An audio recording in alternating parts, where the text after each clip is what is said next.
Hello दोस्तों, आप सभी का हमारे YouTube चैनल में एक बार पुनः स्वागत है। तो दोस्तों, हम लोग ट्रेन से संबंधित प्रश्नों पर चर्चा कर रहे थे, तो अब हम लोग अगले टाइप पे चल रहे हैं। तो अगला टाइप जो है हमारा वो ये है कि जब ट्रेन की चाल कम या ज़्यादा कर दी जाए, कम या ज़्यादा कर दी जाए, अर्थात ट्रेन की चाल को घटा अथवा बढ़ा दिया जाए। ठीक है, तो इस पे आधारित प्रश्नों को अब हम लोग करते हैं। तो आइए प्रश्न के माध्यम से ही इसको ठीक से समझने का प्रयास करते हैं। तो पहला प्रश्न आप पढ़ सकते हैं, एक ट्रेन P और Q स्टेशनों के बीच की दूरी को 48 मिनट में पूरा करती है। यदि उसकी चाल 5 किलोमीटर प्रति घंटा बढ़ा दी जाए तो उसी दूरी को 45 मिनट में पूरी करेगी। तो नंबर 1, उस ट्रेन की आरंभिक चाल ज्ञात करो। नंबर 2, P तथा Q स्टेशनों के बीच दूरी ज्ञात करो। चलिए देखिए भैया, क्या है कि दो स्टेशन है P और Q, दो स्टेशन है P और Q। कोई ट्रेन है वो किसी चाल से चल रही है, हमें नहीं मालूम। मान लीजिए कि x की चाल से चली, वो x किलोमीटर पर आवर की चाल से चली, तब उसको 45 मिनट्स लग रहे हैं, सॉरी 48 मिनट्स लग रहे हैं। अगर वो अपनी चाल को 5 किलोमीटर पर आवर बढ़ा दे, बताइए, तो अब उसको 45 मिनट लग रहे हैं। ठीक है, 45 मिनट लग रहे हैं। तो अब क्या करना है कि सबसे पहली बात ये बतानी है कि ट्रेन की चाल कितनी है, और दूसरी बात बतानी है कि स्टेशन P और Q के बीच की दूरी कितनी है। तो ये दो पार्ट है इस क्वेश्चन में। तो चलिए हम लोग देखते हैं। आप समझिए कि ये है 48 सेकंड लगा और 45 सेकंड लगा, यानी कि ये समय दिया हुआ है और ये दिया हुआ है उसकी चाल। चाल और समय में क्या अनुपात होता है? देखिए, दूरी क्या है, बराबर है। तो दूरी अगर बराबर है तो हम क्या लिख सकते हैं, दूरी अगर केस में बराबर है तो दूरी बराबर चाल गुणे समय, यानी चाल गुणे समय, चाल गुणे समय हम लिख सकते हैं। तो पहली चाल से गई तो कुछ समय लगा, दूसरी चाल से गई तो कुछ दूसरा समय लगा। ठीक है, तो पहले किस चाल से जा रही है, x की चाल से गई वो, तब उसको कितना समय लग गया, 48 सेकंड का समय लग गया। फिर वो x प्लस, सॉरी यहाँ पे देखिए, x प्लस 5 की चाल से गई, तब उसको 45 मिनट लग गया। तो हम लिख क्या सकते हैं, x upon x plus 5 is equal to 45 upon 48। बताइए, 3 से इसको कैंसिल कर दें 15, और ये आ जाएगा 16 के, यानी कि 16x बराबर 15x धन 75। तो x बराबर कितना आ गया, 75। अर्थात जो ट्रेन की चाल है वो 75 किलोमीटर पर आवर है। तो देखिए, ये कोई फार्मूला नहीं है। अगर मैं इसको लिखना चाहूँ तो मैं डायरेक्ट आपको बता सकता था कि क्या, कि चाल और समय एक दूसरे के व्युत्क्रमानुपाती होते हैं। तो चाल और समय अगर एक दूसरे के व्युत्क्रमानुपाती होते हैं, इसका मतलब पहली चाल बटे दूसरी चाल बराबर दूसरा समय बटे पहला समय। तब भी तो बात यही हुई, पहली चाल x की थी, पहला समय 48 का था, देख लीजिए यहाँ पे मल्टीप्लाई कर लिया। दूसरी चाल x प्लस 5 की थी, दूसरा समय 45 था। ठीक, तो इस हिसाब से हम कर सकते हैं। तो इसकी चाल जो आई वो 45 किलोमीटर पर आवर की 75 किलोमीटर पर आवर की चाल आ चुकी है। कोई दिक्कत नहीं है, यही इसकी वास्तविक चाल है। अब दूसरे पे चलते हैं। दूसरा पार्ट जो हमारा है वो कह रहा है PQ के बीच की दूरी ज्ञात करो। तो अब आप बताओ, अगर 75 किलोमीटर पर आवर की चाल से, किलोमीटर पर आवर की चाल से वो 45 सेकंड तक ट्रेन चलती है, कितने सेकंड तक, नहीं 48 सेकेंड तक चल रही है, 48 सेकेंड तक चलती है तो कितनी दूरी चलेगी, यही हमें पता करना है। तो देखिए समय सेकेंड में दिया हुआ है, इसका मतलब हम इसको लिखेंगे 75 किलोमीटर पर आवर को मीटर पर सेकेंड में कन्वर्ट करेंगे, यानी 5/18 कर लेते हैं, ठीक है, इंटू 48 कर देंगे। बताइए कोई दिक्कत? 6 से कैंसिल कर देते हैं तो 3 आ जाएगा और यहाँ पे 8 आ जाएगा, और 3 से इसको कैंसिल कर दें तो 25 आ जाएगा। बताइए कोई समस्या नहीं है। तो 25 अट्ठे 200 हो जाएगा, और 200 पंचे 200 और गुणे 5, तो डी बराबर कितना आ गया? 1000 मीटर के। कितना आ जाएगा भैया? 1000 मीटर के, यानी P और Q के बीच की जो दूरी है वो कितनी है? 1000 मीटर के है। ठीक है, कोई समस्या नहीं होगी। तो चलिए अगले प्रश्न पे चलते हैं हम लोग।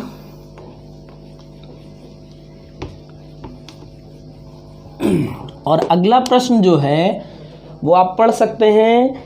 कोई ट्रेन एक स्टेशन से दूसरे स्टेशन तक जाने में 3 घंटे का समय लेती है।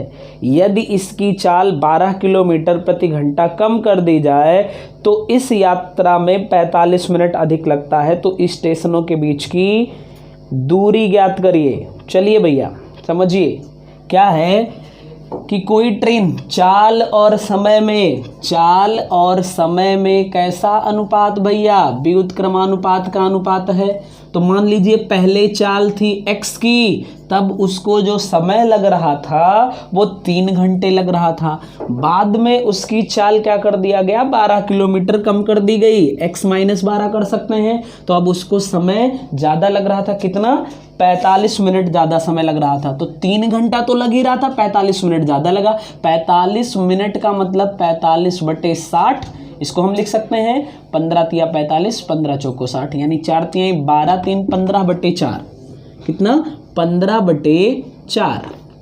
कोई दिक्कत नहीं होगी। तो देखिए 12 हुआ, यानी 12x बराबर 15x और माइनस 180 के। 180 इधर ले आते हैं और 15 में से 12 जाएगा, यानी 3x बचेगा। तो x बराबर आया कितना? 60, यानी कि जो ट्रेन की चाल थी वो कितनी? 60 किलोमीटर पर आवर थी। कितना भैया? 60 किलोमीटर पर आवर ट्रेन की चाल आ गई।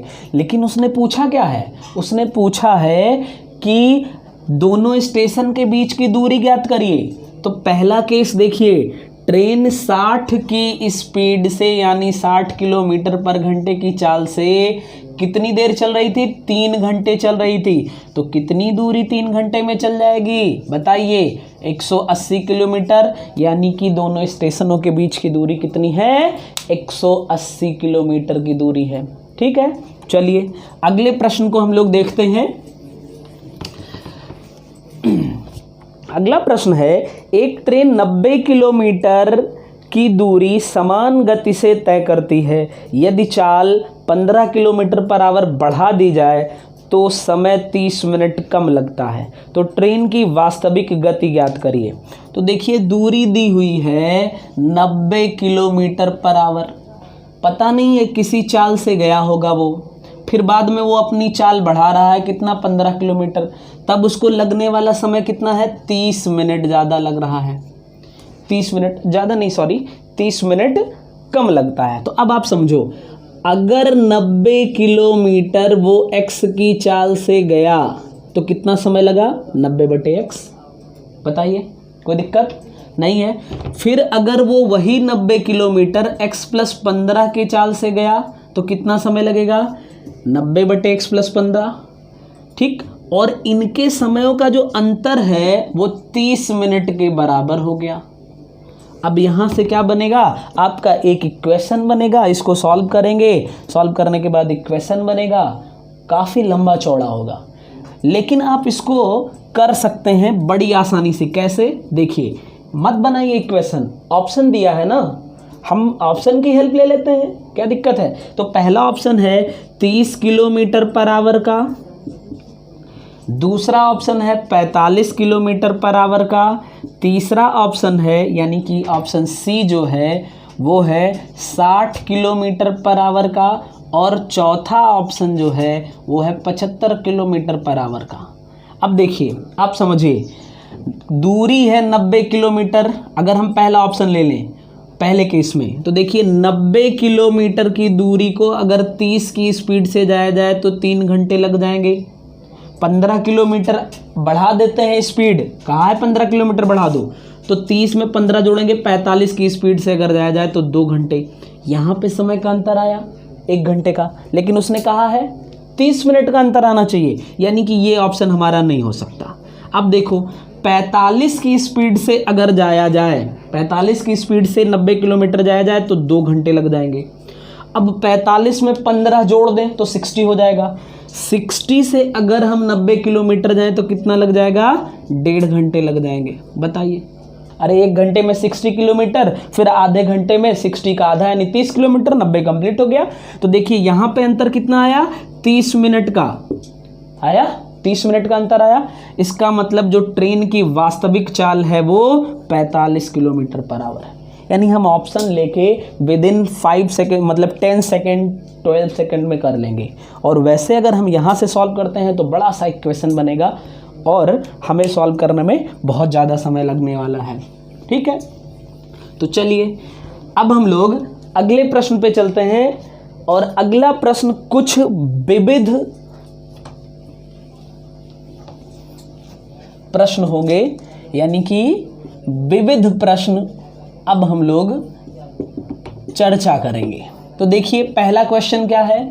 पहला क्वेश्चन है हावड़ा एवं नई दिल्ली की दूरी बरास्ता पटना 1440 किलोमीटर है और बरास्ता गया 5% कम है, तो वह दूरी बरास्ता गया कितनी है? तो देखिए यानी कि हावड़ा और दिल्ली के बीच की दूरी जो है वो कितनी है? 1440 किलोमीटर है। कहाँ से? बरास्ता पटना। और अगर गया से होके जाया जाए, यानी कि बरास्ता गया, तो हावड़ा से अगर दिल्ली को गया से होकर जाया जाए तो जो दूरी है वो बरास्ता पटना यानी पटना के रास्ते जाने वाली दूरी से 5% कम है। 5% कम है। तो देखिए 1440 का 5% आप निकाल लीजिए, तो 5% आप निकालेंगे तो देखिए 0 0 कैंसिल कर दीजिए।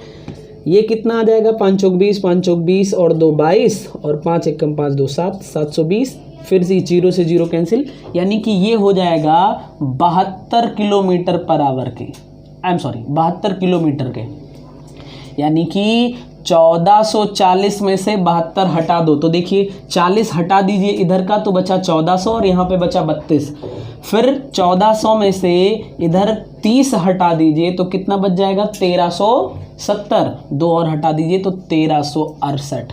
यानी कि हावड़ा से दिल्ली बरास्ता गया कितनी दूरी है? 1368 किलोमीटर की दूरी है।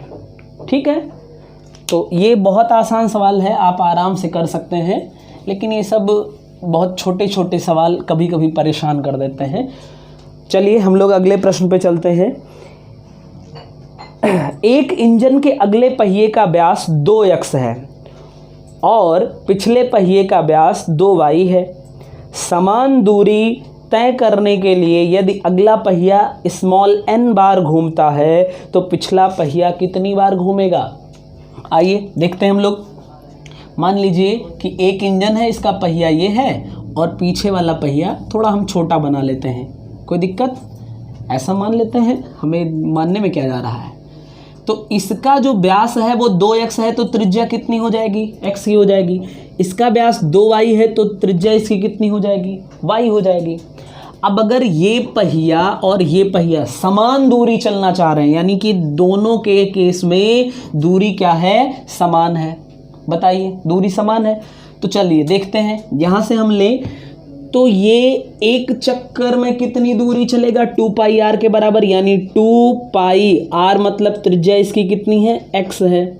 और ये कितना चक्कर लगा रहा है? आगे वाला पहिया n चक्कर लगा रहा है। पीछे वाला पहिया देखिए, हमें बताना है कि ये कितने चक्कर लगाएगा। ठीक है। इसके द्वारा एक चक्कर में चली गई दूरी 2 पाई और त्रिज्या तो y है, 2 पाई से 2 पाई कैंसिल हो जाएगा, यानी इसके द्वारा पीछे वाले पहिए के द्वारा लगाए गए चक्करों की संख्या कितनी हो जाएगी, nx अपॉन y।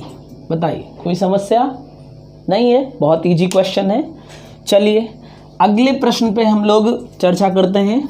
अगला प्रश्न जो है, दो ट्रेनें जिनकी लंबाई क्रमशः 100 मीटर और 80 मीटर है समांतर ट्रैक पर चल रही हैं।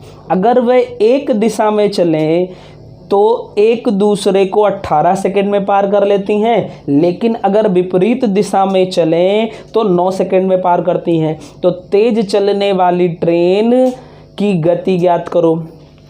आइए भैया समझते हैं हम लोग। दो ट्रेनें हैं, दो ट्रेन हैं। अब पहली ट्रेन की जो लंबाई है वो कितनी है, 100 मीटर की, और जो दूसरी ट्रेन है वो 80 मीटर की है। तो ट्रेन दो हैं, चाहे ये समान दिशा में चले चाहे विपरीत दिशा में चले, इनके द्वारा चली गई जो दूरी होगी, यानी चली गई दूरी, वो इनकी लंबाई के बराबर होगी, यानी 100 धन 80 180 मीटर की। बताइए कोई दिक्कत नहीं है। तो हमने पढ़ा दूरी बराबर चाल गुणे समय, दूरी बराबर चाल गुणे समय। चाल तो हमें पता नहीं है, अगर हम पहली ट्रेन की चाल x मान लें और दूसरी ट्रेन की चाल को y मान लें तो समझिएगा, पहला केस हम लोग ले रहे हैं जब ये विपरीत दिशा में चल रही हैं, तो विपरीत दिशा में सापेक्ष चाल क्या हो जाती है, उनके योग के बराबर, तो x प्लस वाई हो जाएगा। ठीक है, तो कितना समय इनको लग रहा है एक दूसरे को पार करने में, अगर वे विपरीत दिशा में चल रही हैं तो 9 सेकंड लग रहा है। कितना सेकंड लग रहा है, 9 सेकंड लग रहा है। कितनी दूरी, 180 मीटर चलने में, यानी x प्लस वाई बराबर यहाँ से क्या मिल जाएगा हमारा 20 के, x प्लस वाई बराबर 20 के आ जाएगा। वैसे तो आप देखिए ये सेकंड है, अगर हम यूनिट लिखना चाहें तो मीटर पर सेकंड लिख सकते हैं। दूसरा केस लेंगे तो क्या हो जाएगा, x प्लस वाई की जगह x माइनस वाई हो जाएगा, क्योंकि अब समान दिशा में चल रही हैं, समान दिशा में चल रही हैं। तब समय कितना लग रहा है, 18 सेकंड का, दूरी तो यही रहेगी, तो 18 से अगर हम इसको कैंसिल करेंगे तो आ जाएगा 10 मीटर पर सेकंड के। बताइए, ठीक है, इसको अगर हम सॉल्व करें तो 2x बराबर 30 के, y तो कट जाएगा, यानी x बराबर 15 मीटर पर सेकंड के आएगा। x बराबर 15 मीटर पर सेकंड के। ठीक है, अगर ये 15 हो गया तो y बराबर कितना हो जाएगा, 5 मीटर पर सेकंड के। बताइए क्या पूछा उसने, उसने पूछा है तेज चलने वाली ट्रेन की गति ज्ञात करो, यानी तेज चलने वाली ट्रेन की गति क्या हो जाएगी, 15 मीटर पर सेकंड की हो जाएगी। ठीक है, चलिए अगले प्रश्न को हम लोग देखते हैं। अगला प्रश्न जो है, ट्रेन के पीछे से एक बंदूक से गोली चलाई गई।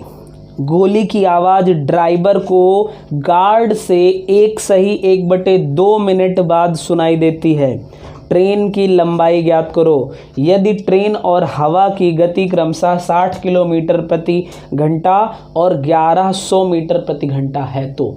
चलिए समझिए, मान लीजिए ये एक ट्रेन है, ठीक है, ट्रेन के पीछे से गोली चलाई गई, यहाँ से गोली चलाई गई, तो ट्रेन के पीछे ही तो गार्ड बैठा होता है।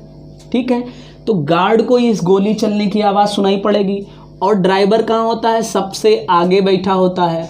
बोलिए, तो गार्ड को जब आवाज़ सुनाई पड़ी उसके 1.5 मिनट का मतलब 3/2 मिनट के बाद ड्राइवर को वो आवाज़ सुनाई पड़ी, यानी कि जो गोली की आवाज़ थी, आवाज़ को गार्ड से ड्राइवर तक पहुंचने में कितना समय लगा, 1.5 मिनट, यानी 3/2 मिनट लगा। तो समझिए, ट्रेन भी इधर चल रही है और गोली भी इधर चल रही है, यानी दोनों समान दिशा में चल रही हैं। ट्रेन की स्पीड क्या है, 60 किलोमीटर पर आवर की, और गोली की स्पीड कितनी है, 1100 मीटर पर मिनट की। अब बताइए, ये मीटर पर मिनट की है और ये किलोमीटर पर आवर। हम क्या कर देते हैं, इसको लिख सकते हैं 60 है, 1 किलोमीटर बराबर 1000 मीटर के और 1 घंटा बराबर 60 मिनट के। तो हम इसको लिख सकते हैं, 60 से 60 कैंसिल हो जाएगा, 1000 मीटर पर मिनट के। अब देखिए यूनिट हमारी क्या हो गई, सेम हो गई। तो सापेक्ष चाल क्या हो जाएगी, अब सापेक्ष चाल हो जाएगी 1000 और 11 का अंतर यानी 100 के। चली गई दूरी कितनी होगी, चली गई दूरी ट्रेन की लंबाई के बराबर होगी। अरे बोलिए, ट्रेन की लंबाई के बराबर होगी। तो चली गई दूरी बराबर सापेक्ष चाल यानी 11 और 1000 का अंतर, 1100 और 1000 का अंतर 100 आ जाएगा मीटर पर सेकंड के। बोलिए, और नहीं ये सेकंड नहीं है, ये मिनट है। और कितना समय लगा, 3/2 मिनट के। बोलिए, मिनट से मिनट कैंसिल, ये हो जाएगा 50 यानी कि ट्रेन की लेंथ कितनी हो गई, 150 मीटर की। बताइए ट्रेन की लंबाई कितनी आ गई, 150 मीटर की आ गई। ठीक है, तो इस तरीके से कुछ विविध प्रश्न जो पूछे जाते हैं उस पर हम लोगों ने डिस्कशन कर लिया। अब हम लोगों का जो अगला टॉपिक है वो होगा रेस यानी कि दौड़। तो हम लोग अब दौड़ से संबंधित प्रश्नों पर चर्चा करेंगे। और फिर अगला टॉपिक और बचा हुआ है जो है नाव एवं धारा, यानी 2 टॉपिक बचा है, एक दौड़ बचा है यानी रेस और दूसरा बोट एंड स्ट्रीम यानी कि नाव एवं धारा। 2 टॉपिक इसमें और बचे हुए हैं। तो अब हम लोग अगले वीडियो में इन पर डिस्कशन करेंगे। Thank you very much.